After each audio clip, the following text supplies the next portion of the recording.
আসসালামু আলাইকুম ভিউয়ার্স, আশা করি সকলে ভালো আছেন। সম্প্রতি এইচএসসি ২০২৩ সালের পরীক্ষা সমাপ্ত হয়েছে। সকল এইচএসসি পরীক্ষার্থীদের প্রতি আমাদের রইল ভালোবাসা ও তাদের ফলাফলের জন্য রইল আগাম শুভকামনা। যে সকল পরীক্ষার্থী এবার এইচএসসি ২০২৩ সালের পরীক্ষায় অংশগ্রহণ করেছে, তারা এখন ভাবছে হয়তোবা তারা কোন দিকে যাবে।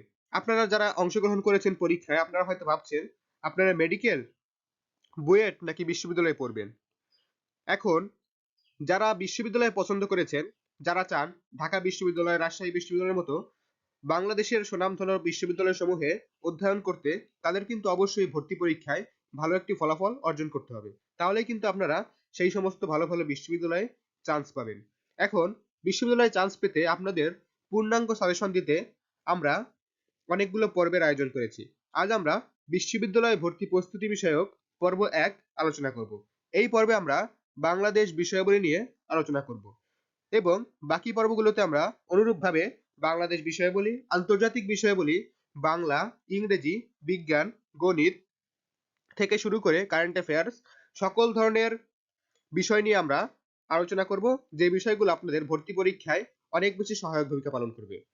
অতএব আপনারা যারা বিশ্ববিদ্যালয়ে ভর্তি পরীক্ষা দিতে ইচ্ছুক, তারা ভিডিওটি না টেনে সম্পূর্ণ দেখবেন, তাহলে আশা করি আপনারা অনেক বেশি উপকৃত হবেন। এই ভিডিওতে আমরা বিগত বছরের বিসিএস প্রশ্ন ব্যাংক, বিগত বছরের ঢাকা বিশ্ববিদ্যালয়ের প্রশ্ন ব্যাংক এবং বিভিন্ন নিয়োগ পরীক্ষার প্রশ্ন নিয়ে আলোচনা করব।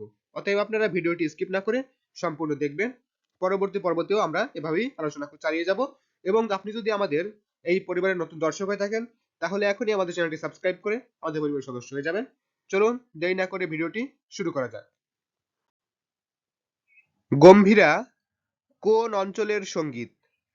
সঠিক উত্তর রাজশাহী। বিলোনিয়া সীমান্ত কোন জেলার অন্তর্গত? সঠিক উত্তর ফেনী। সিডর শব্দের অর্থ কি? সঠিক উত্তর চোখ। ২০০১ সালের আদমশুমারি অনুযায়ী শতকরা কতজন বাংলাদেশের গ্রামাঞ্চলে বসবাস করে? সঠিক উত্তর ৮০%। ফারাক্কা বাঁধ বাংলাদেশের সীমানা থেকে কত দূরে? সঠিক উত্তর ১৬.৫ কিলোমিটার।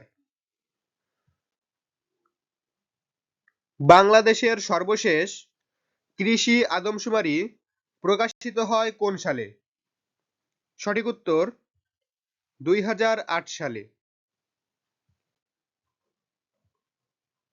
ভারতের সাথে বাংলাদেশের সীমা কত কিলোমিটার? সঠিক উত্তর ৪,১৫৬ কিলোমিটার। বাংলাদেশের আয়তন কত বর্গ কিলোমিটার? সঠিক উত্তর ১,৪৭,৫৭০ বর্গ কিলোমিটার। বাংলাদেশের মান সময় গ্রিনিচ সময় অপেক্ষা কত ঘন্টা অগ্রবর্তী? সঠিক উত্তর ৬ ঘন্টা। আয়তনে বাংলাদেশের সবচেয়ে বড় জেলা কোনটি? সঠিক উত্তর রাঙামাটি। বাংলাদেশের সর্বদক্ষিণের উপজেলা কোনটি? সঠিক উত্তর টেকনাফ। বিয়ানীবাজার গ্যাস ফিল্ড কোথায়? সঠিক উত্তর সিলেট। বাংলাদেশের সর্ব উত্তরের জেলা কোনটি? সঠিক উত্তর পঞ্চগড়। নিচের কোন রেখাটি বাংলাদেশের মধ্য দিয়ে গিয়েছে? সঠিক উত্তর কর্কট ক্রান্তি রেখা। সুন্দরবনের মোট আয়তন কত? সঠিক উত্তর ১০,০০০ বর্গ কিলোমিটার। দক্ষিণ তালপট্টি দ্বীপ কোথায় অবস্থিত? সঠিক উত্তর সাতক্ষীরা।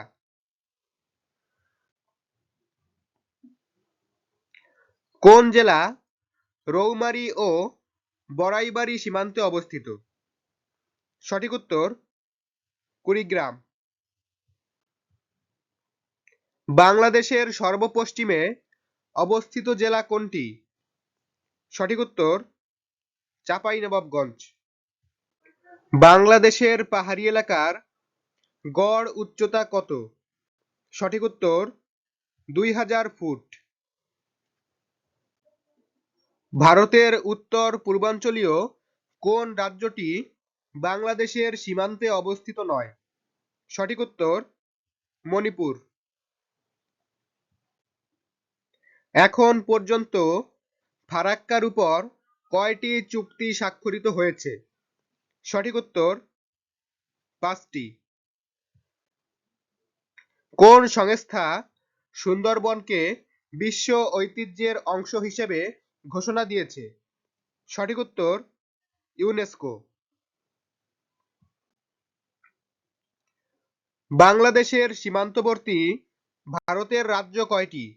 সঠিক উত্তর 5টি। টেকনাফ ও তেতুলিয়া কোন দুটি জেলায় অবস্থিত? সঠিক উত্তর কক্সবাজার ও পঞ্চগড়। বাংলাদেশের স্থলসীমা কত? সঠিক উত্তর 4246 কিলোমিটার। বর্তমান কুমিল্লা একসময় ভারতের কোন জেলার অংশ ছিল? সঠিক উত্তর ত্রিপুরা। কোথায় বাংলাদেশ ভারত ও মায়ানমারের সীমান্ত পরস্পরকে ছুঁয়েছে? সঠিক উত্তর রাঙামাটি। দহগ্রাম ছিটমহল কোন জেলার অন্তর্গত? সঠিক উত্তর লালমনিরহাট। চলন বিল কোথায় অবস্থিত? সঠিক উত্তর পাবনা ও নাটোর জেলায়। সিলেট জেলার উত্তরে ভারতীয় কোন রাজ্য অবস্থিত? সঠিক উত্তর মেঘালয়। সকলকে অসংখ্য ধন্যবাদ আপনাদের মূল্যবান সময় ব্যয় করে আমাদের ভিডিওটি দেখার জন্য। আশা করি আজকের ভিডিওটি আপনাদের ভালো লেগেছে। ভিডিওটি ভালো লাগলে একটি লাইক দিবেন, একটি কমেন্ট করবেন। আপনি যদি আমাদের এই চ্যানেলের নতুন দর্শক হয়ে থাকেন তাহলে এখনই আমাদের চ্যানেলটি সাবস্ক্রাইব করে আমাদের পরিবারের সদস্য হয়ে যাবেন এবং বেল আইকনটি বাজিয়ে রাখবেন, যাতে করে এরকম তথ্যবহুল ভিডিও আপনি সবার আগে পেয়ে যান, যা আপনার বিভিন্ন পরীক্ষার ক্ষেত্রে অনেক বেশি উপকারী হবে। আজ আমরা বিশ্ববিদ্যালয় ভর্তি পরীক্ষার প্রস্তুতি পর্ব 1 আলোচনা করলাম।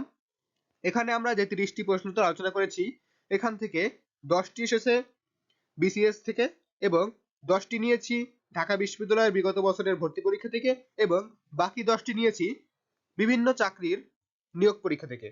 অতএব আপনারা বুঝতেই পারছেন আজকের এই সকল প্রশ্নগুলোর গুরুত্ব কতখানি। আপনারা দয়া করে এই সকল প্রশ্ন উত্তর ভালোভাবে মেমোরাইজ করে নেবেন এবং পরবর্তীতে আমরা যে পর্বগুলো আপলোড করব সমস্ত পর্বগুলো আপনারা ভালোভাবে মনোযোগ সহকারে দেখবেন এবং অধ্যয়ন করবেন। তাহলে আমরা মনে করি আপনারা ইনশাল্লাহ ঢাকা বিশ্ববিদ্যালয়ে ভর্তি পরীক্ষায় ভালো একটি ফলাফল অর্জন করতে পারবেন এবং ইনশাল্লাহ আপনারা চান্স পেতে পারবেন। ঢাকা বিশ্ববিদ্যালয় কিন্তু বর্তমানে অনেক বেশি প্রতিযোগিতা, অর্থাৎ আপনারা যত তাড়াতাড়ি প্রিপারেশন নেওয়া শুরু করতে পারবেন ততই আপনাদের জন্য ভালো হবে। এছাড়াও এই ভিডিওটি শুধু বিশ্ববিদ্যালয়ে ভর্তি পরীক্ষার জন্যই নয়, বরং যারা বিসিএস দিবেন তাদের জন্য গুরুত্বপূর্ণ এবং যারা চাকরির পরীক্ষা দিতে চান তাদের ক্ষেত্রেও ভিডিওটি অত্যাধিক গুরুত্বপূর্ণ। এছাড়া যারা মাধ্যমিক এবং উচ্চ মাধ্যমিক পর্যায়ের শিক্ষার্থী তারাও যদি এই ভিডিওটি ভালোভাবে মনোযোগ সহকারে দেখে এবং প্রশ্নগুলো মেমোরাইজ করে তাহলে কিন্তু ভবিষ্যৎ জীবনে যেমন তারা এগিয়ে থাকবে ঠিক তেমনি বিভিন্ন প্রতিযোগিতার ক্ষেত্রেও তারা এগিয়ে থাকবে। বিশেষ করে বঙ্গবন্ধু সৃজনশীল মেধা অন্বেষণের বাংলাদেশ স্টাডিজ বিষয়ে আপনারা অনেক এগিয়ে থাকবেন যদি আপনারা এই ভিডিওগুলো ভালোভাবে মনোযোগ সহকারে দেখে মেমোরাইজ করতে পারেন। অতএব সকলের প্রতি শুভকামনা জ্ঞাপন করে আজকের মতো এখানে শেষ করছি। দেখা হবে পরবর্তী পর্বে। ততক্ষণ ভালো থাকুন, সুস্থ থাকুন। আসসালামু আলাইকুম।